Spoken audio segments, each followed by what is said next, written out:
On How It's Made, we usually stick to the show's title and show you how products are manufactured. But this next segment is about special effects makeup, the kind that makeup artists use on theater and movie actors. So in this case, we'll show you how it's made, but we'll also show you how it's applied. Watch as this special effects makeup artist works his magic to transform this 28-year-old woman into a senior citizen.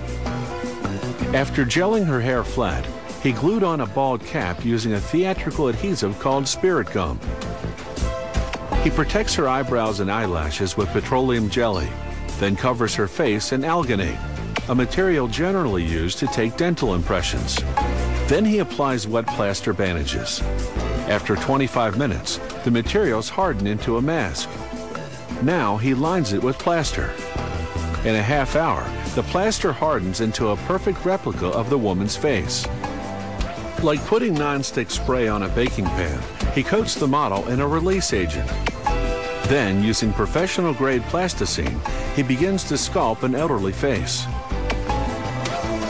He smooths out the wrinkles with strong rubbing alcohol so they'll look realistic. He uses a bumpy rubber pad to give the skin an aged orange peel texture. The finished sculpture sits in water for 2 to 3 hours. This activates the release agent, detaching the plasticine from the plaster underneath. The artist carefully cuts the sculpture into sections. The number of pieces varies with the size and complexity of the mask. Now he can start producing the mold he'll use to cast the elderly woman's face mask. First, he takes a thin plaster impression of each piece.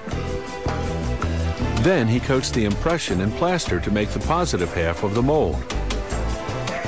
Once it hardens, he applies the plasticine piece to space the depth of the mold cavity. Then he coats that in plaster to create the negative half of the mold.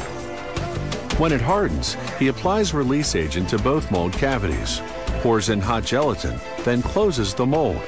In a half hour, the gelatin hardens into a flexible replica of that particular piece of the plasticine sculpture. He implants synthetic hairs to create eyebrows. Now, using surgical glue, he begins to apply the pieces called prosthetics. He starts with the largest face piece first. It includes the nose, cheeks, neck, and upper lip. He cuts a hole in the chin area so that he can apply the chin piece. Now the lower lip. He cuts off the excess, then glues the edges of the chin piece to the large face piece.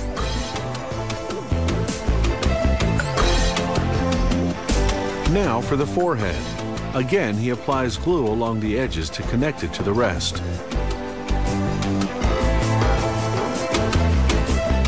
To age the eyes, he uses contact lenses. They create a ring around the iris, a typical feature of elderly eyes.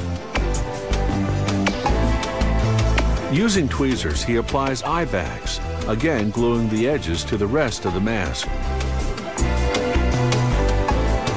And finally, some wrinkly eyelids. With the mask fully assembled, it's makeup time.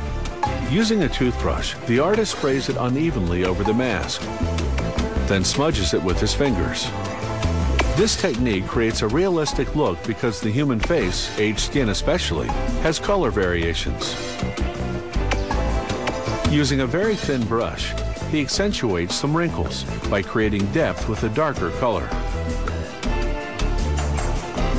Now some freckles and age spots.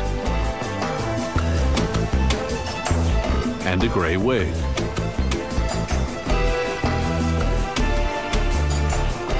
And finally, just a bit of lip color because lips dull with age. All this takes an experienced makeup artist about a month of work. And such expertise doesn't come cheap. A major transformation like this for stage or screen can cost up to $10,000.